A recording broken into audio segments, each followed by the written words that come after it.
Welcome to Mindflow Radio. We are creating conscious community by sharing mindful manifesting skills and transcendental music. We are all in this together.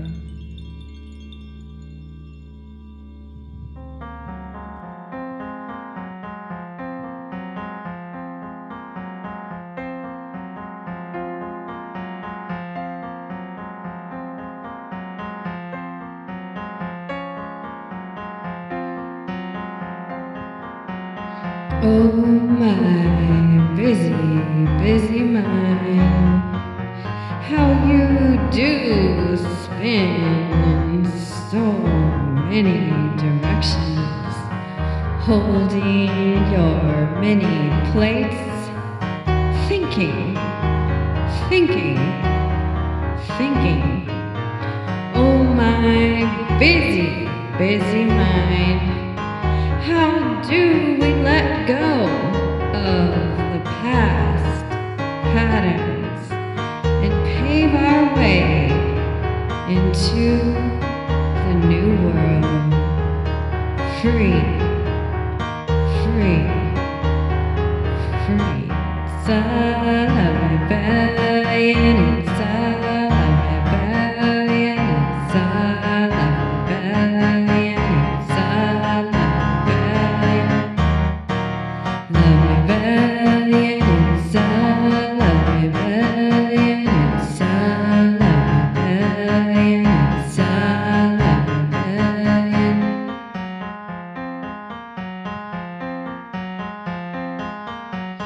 Let there be peace. Let there be peace. Let there be peace. Let there be peace. Oh my busy mind, how I do wish to find a solution to heal our divided peoples. Oh my busy mind, it is time to be at peace and take a breath, be centered, rooted, grounded in this moment, in this moment, in this moment. Love rebellion inside, love rebellion inside, love rebellion inside, love rebellion. Love rebellion inside, love rebellion inside, love rebellion inside, love rebellion.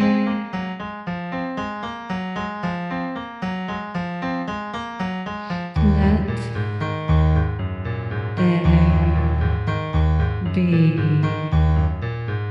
peace.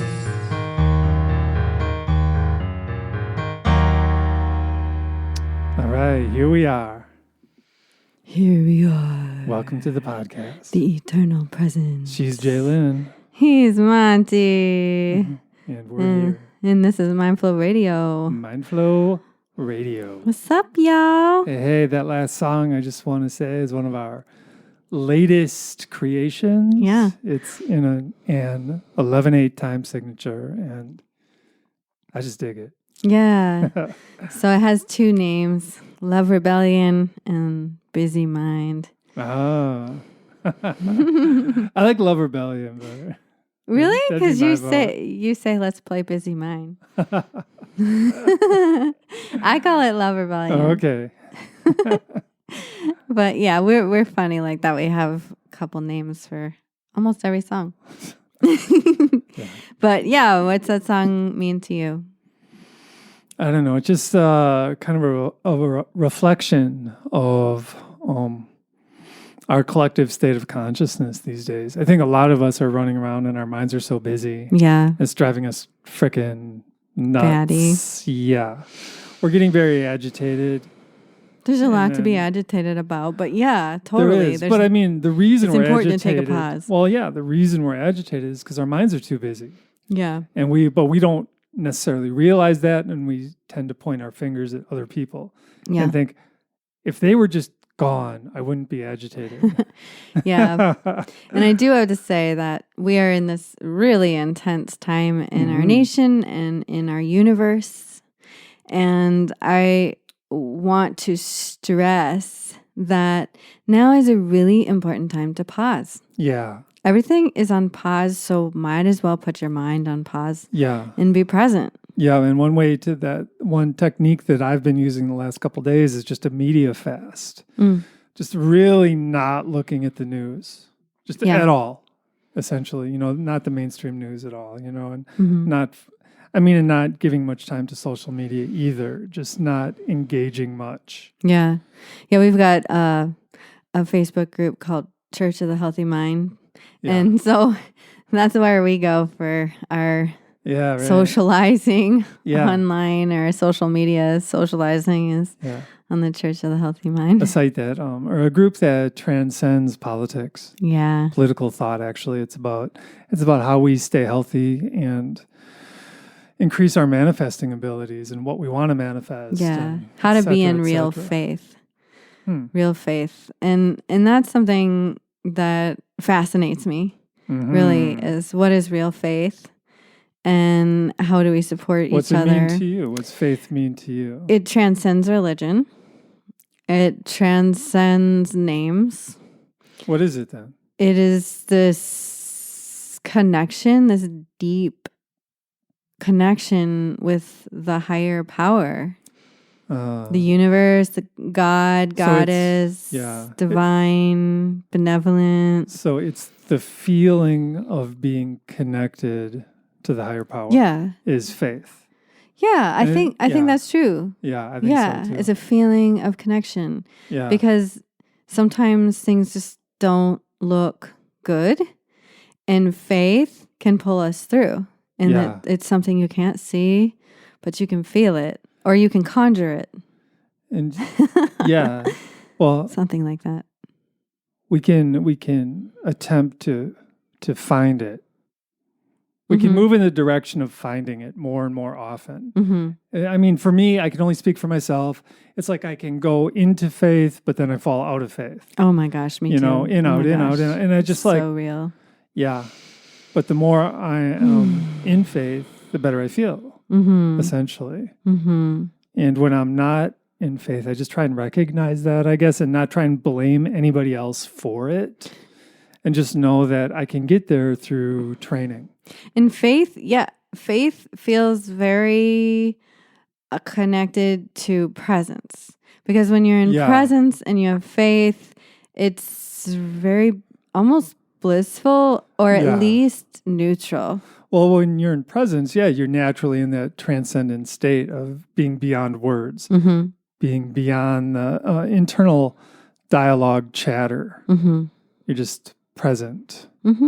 Yeah. So if we can be present, it is related to faith. Yeah, presence. Because not always, though. I can be in presence in a rage too, and that's. Is that presence, or is it related to something in the past, and that's why you carry the rage? Well, I can still be in presence while I'm like throwing a rock through a window. It puts me in the moment, certainly, but I would argue that that's not the quality of presence that I need to achieve connection with the higher power. Yeah, I don't think that's the healing presence that makes... What? I can't hear you. You just... Hello? There you go. Sorry, everybody. My what did mic you say about disconnected. telomeres? I said the presence that you're talking about that's rageful is definitely not the presence that heals your DNA. Definitely not. Right. And it's appealing, though, because the rageful presence is very, at least momentarily energizing. You get this big rush. Yeah, but it's so draining afterwards. Like, it is. Whenever I've had rage or any kind of real strong negative emotion that I act on, I guess rage is really the only one. Like when you start yelling at somebody, and then afterwards, I literally feel like I gained 100 pounds and I can hardly lift a finger. Yeah. Like I'm literally plastered, generally crying Yeah. on my mat. Like I'm so heavy, I can't even do child's pose. Well, and just to think of the cycle of it too, for somebody that's really into rage, because rage is kind of a popular thing nowadays. And maybe it's been popular for a long time. A lot of people, but think of the cycle of it. You get rageful, you get energized, you do these things, you run around, you blah, blah, blah, yell, whatever it is, and then you crash. It's like a drug. And then you crash, exactly. And then what do you do? If you really believe in rage, then you seek the next rageful experience because you want that rush again. You want to shoot up with some rage? I prefer smoking my rage.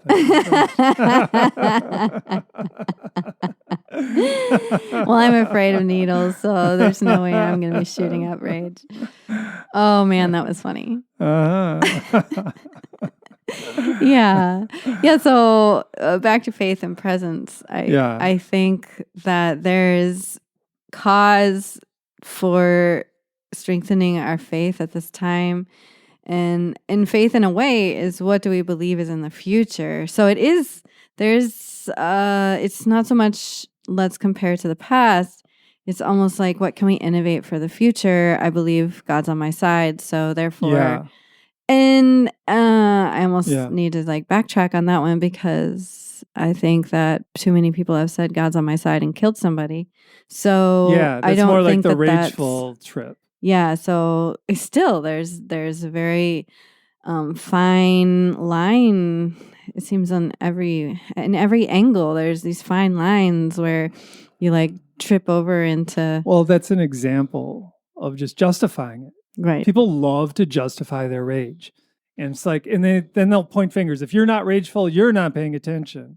Oh my God. That's the vibe. I've heard that a few times this year. Right. Oh my gosh. Right. Yeah. There's a definitely, and then there's the question of spiritual bypassing. If you're all happy and good, go lucky. Happy go lucky. Well, I don't think that describes being in faith either. It's happy go lucky. Right. I think. But it can appear that way. Well, it can. I mean, and people love to point fingers again and label you as spiritual bypassing because you're not rageful. Oh, I get that one a lot too. But if we develop the skill of forgiveness, if we develop the skill of discernment, then that's a way to stay out of rage. Because then we realize, if we develop the skill of just being spiritually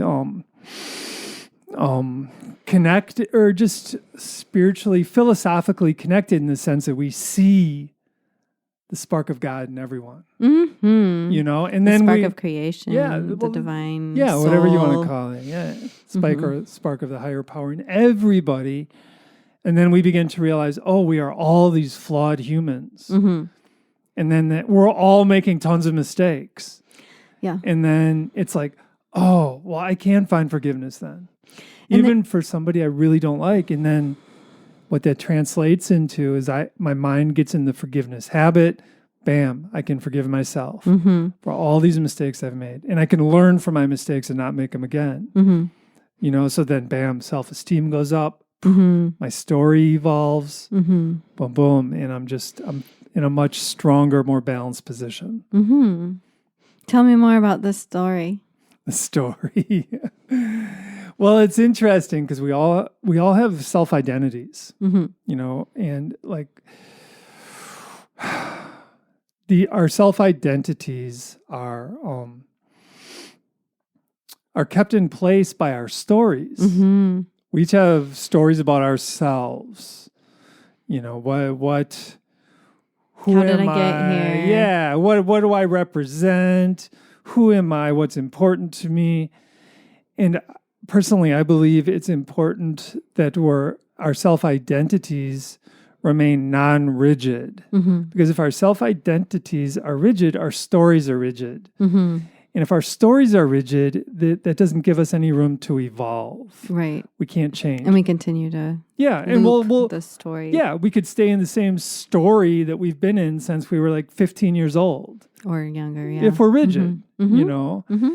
But if we're able to open be more fluid with our self-identity, and then that gives us the opportunity for our stories to evolve. Mm-hmm.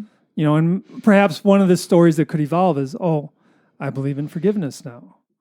You know, that's something new to me. You know, it's like a change in the story, and then the self-identity changes, and we make progress. And it's scary though. People cling to their stories.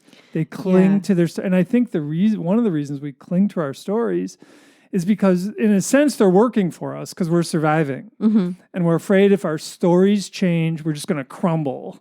Yeah. Right? Well, yeah, I want to just share, because I'm like that, a little bit about my story. And it's a pretty painful past. And yeah, there's love and kindness scattered into the story, but there's been a lot of abandonment and drop kicked. Get a drop kick, get abandoned, you know, get the Dr. Jekyll and Mr. Hyde, a lot of that in my life. And I have been really struggling with that now. Now I have really close friends that I believe that I can trust and are trustworthy. And yet I have this like struggle in my head of, am I really safe? Am I really in a trusting situation? Am I being vulnerable and I'm just going to get stabbed in the back? And it's really interesting because you're helping me through that, and you're helping me remember that I'm just clinging to an old story and trying to look for pieces in my present that can help me bring that story into the present. Yeah.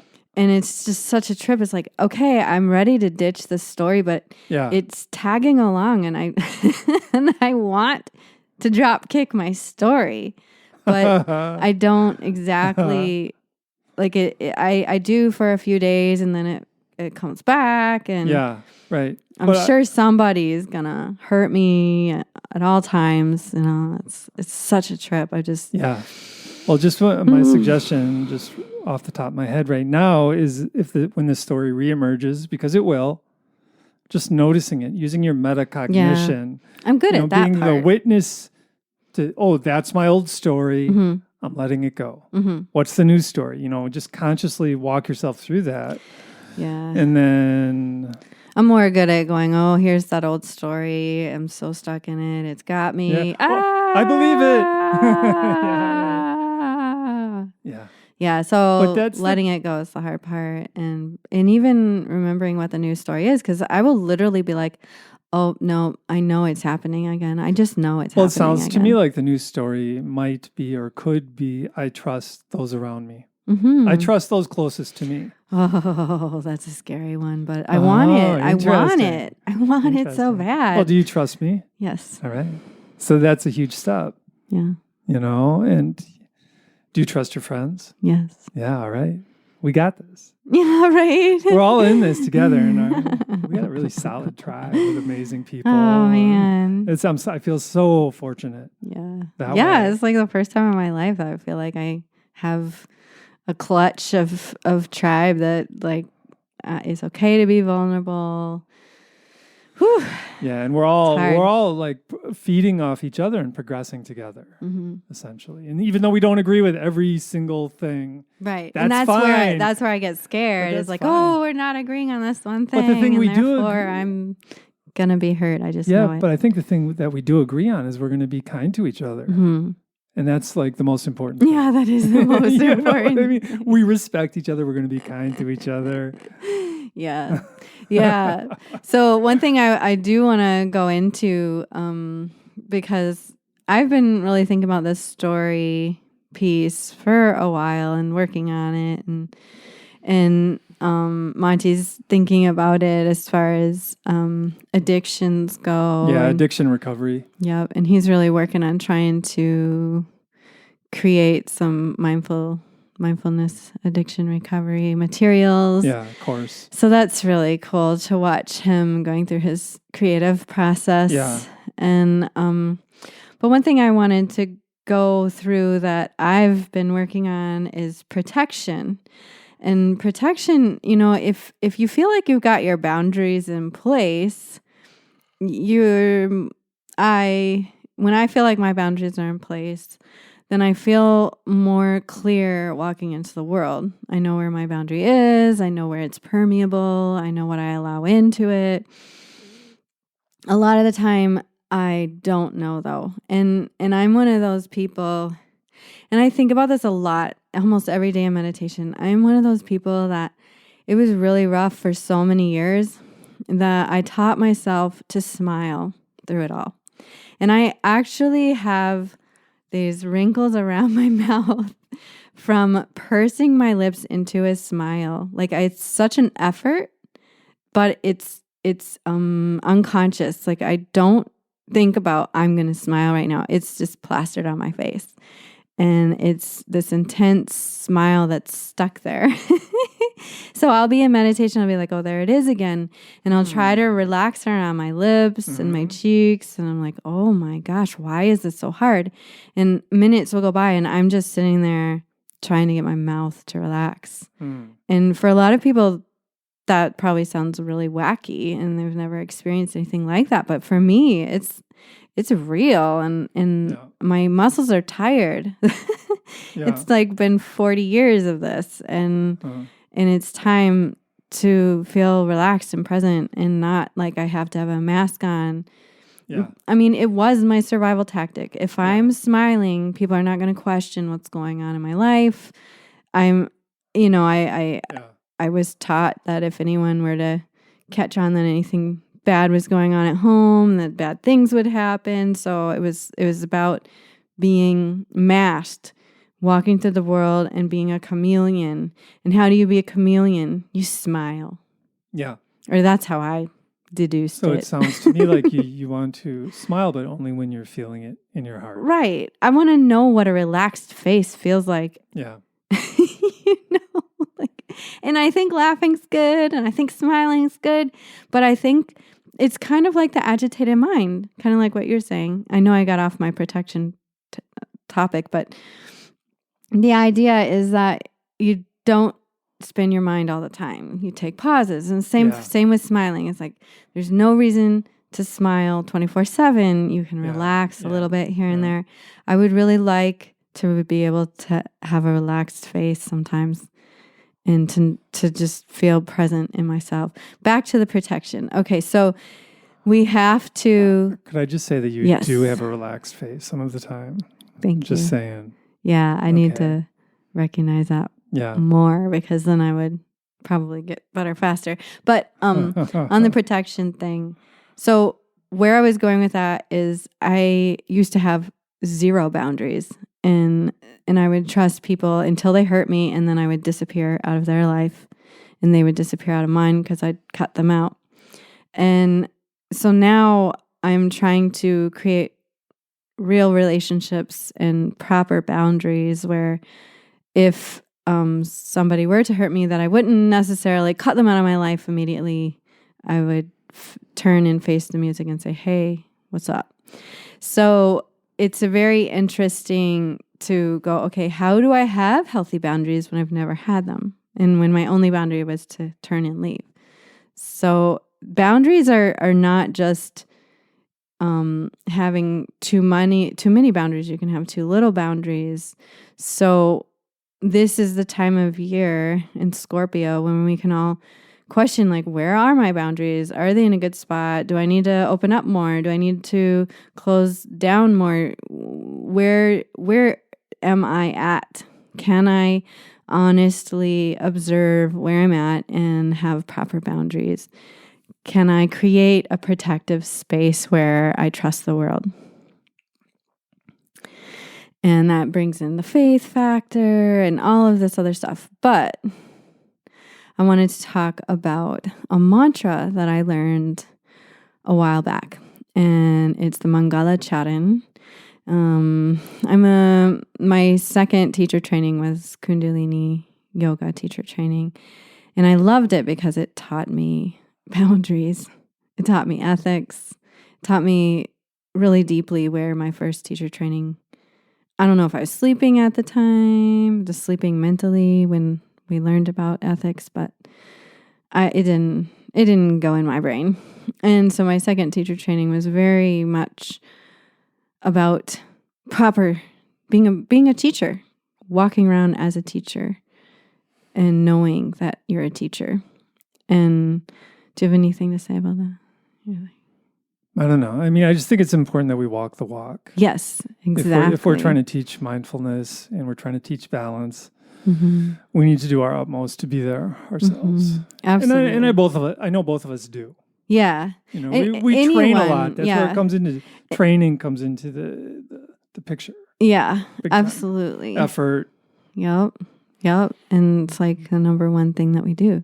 And so one of the things that we did was called the Mangala Charan, and we did it every day before we started our training. And the idea is that you picture yourself creating a protective bubble around you. And my teacher was saying she does this every time she gets in her car. And the reason why I wanted to bring this up now is because we've had daylight savings either come or go. I don't remember how you say it, but now it gets dark earlier.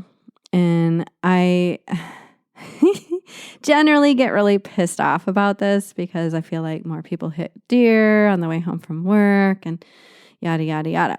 So I am driving home in the dark more now. And I have a major phobia of hitting deer. And I was driving home the other day and I was like, oh yeah, I can do this chant. And the idea is that the first verse, you see the bubble going up from your toes, up around your head, down the back to your feet again. And then the second verse is up the back and down the front. And the third verse is from the left hand all the way around the right side of the body to back around to the left side of the body. And then the fourth verse is from the right hand all the way around the body back to the right hand.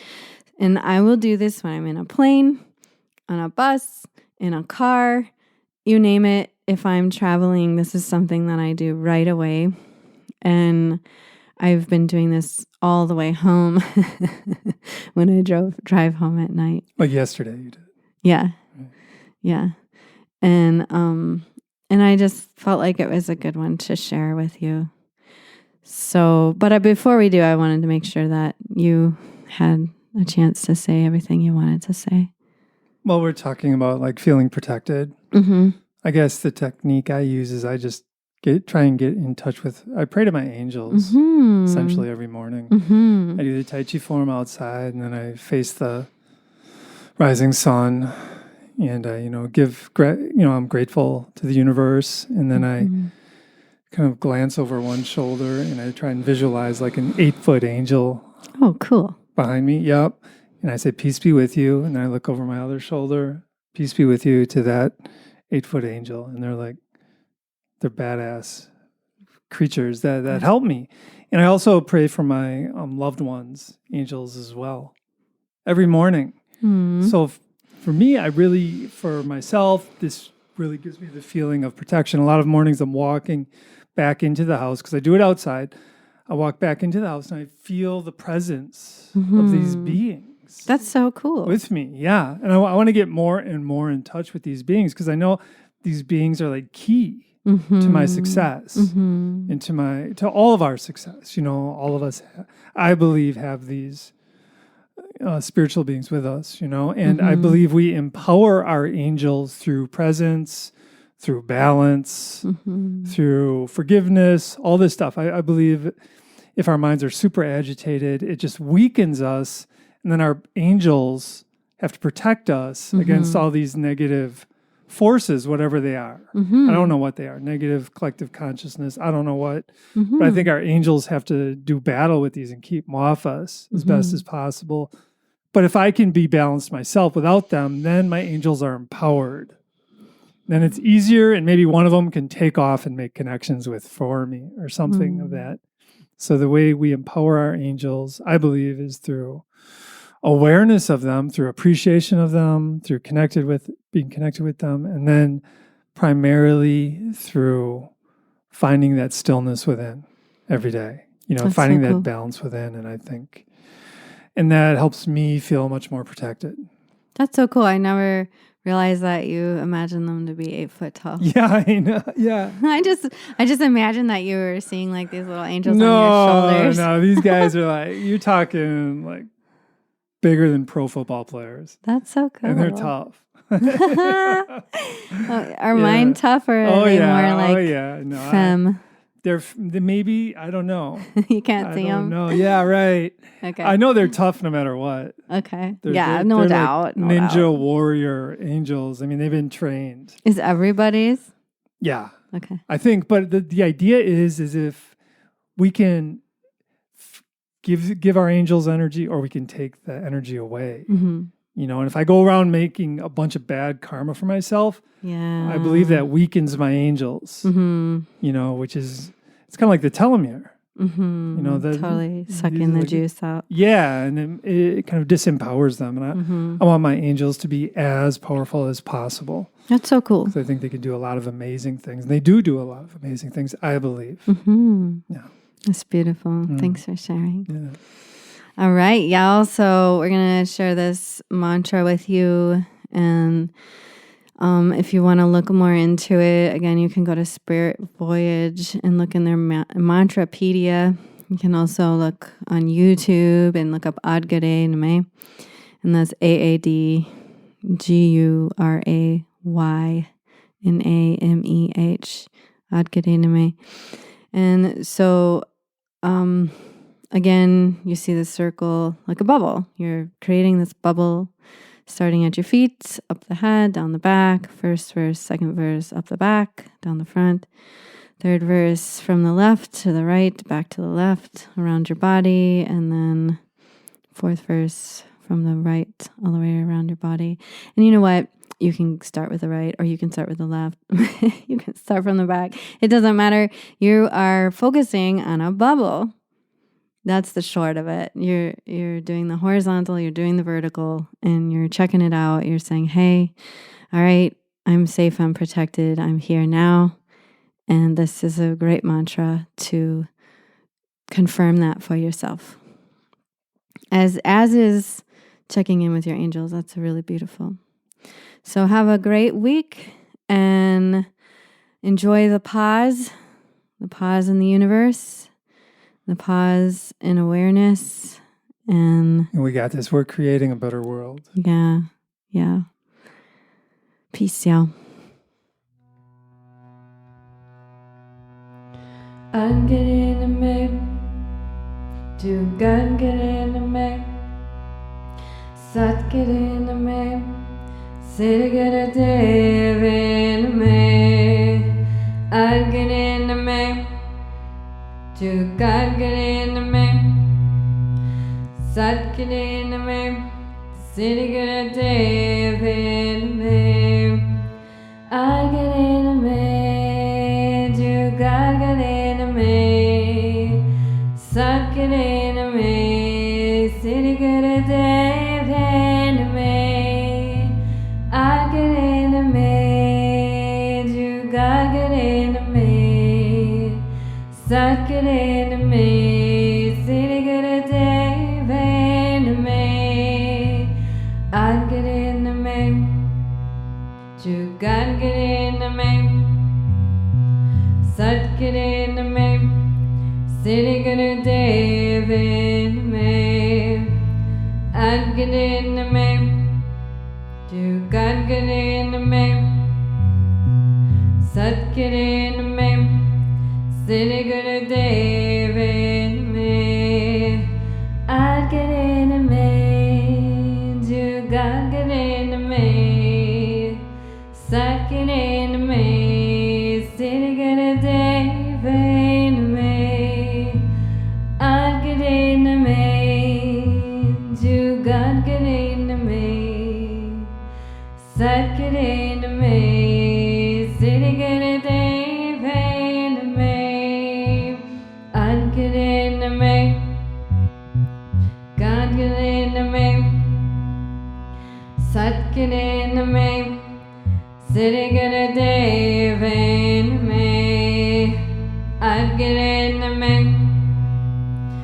Aad Guray Nameh, Sat Guray Nameh, Siddhi Gurudev Nameh, Aad Guray Nameh, Jugat Guray Nameh, Sat Guray Nameh, Siddhi Gurudev Nameh, Aad Guray Nameh, Jugat Guray Nameh, Sat Guray Nameh, Siddhi Gurudev Nameh.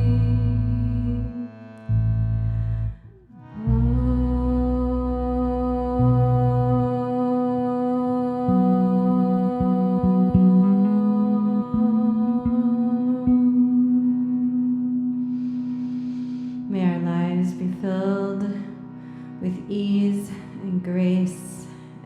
May we have the faith we need to carry on with love and compassion. Thank you for your presence. You've been listening to Mindflow Radio. You can support Mindflow Radio on Patreon and get exclusive content access. Big gratitude to Lotus Head for their mindful music, keeping us in the flow. A shout out to our sponsors, Integrated Mindfulness Institute. Online, visit www.imi.earth. For ideas, questions, or comments, contact us by email, connect@imi.earth. Many blessings on our health and peaceful evolution. We are all in this together.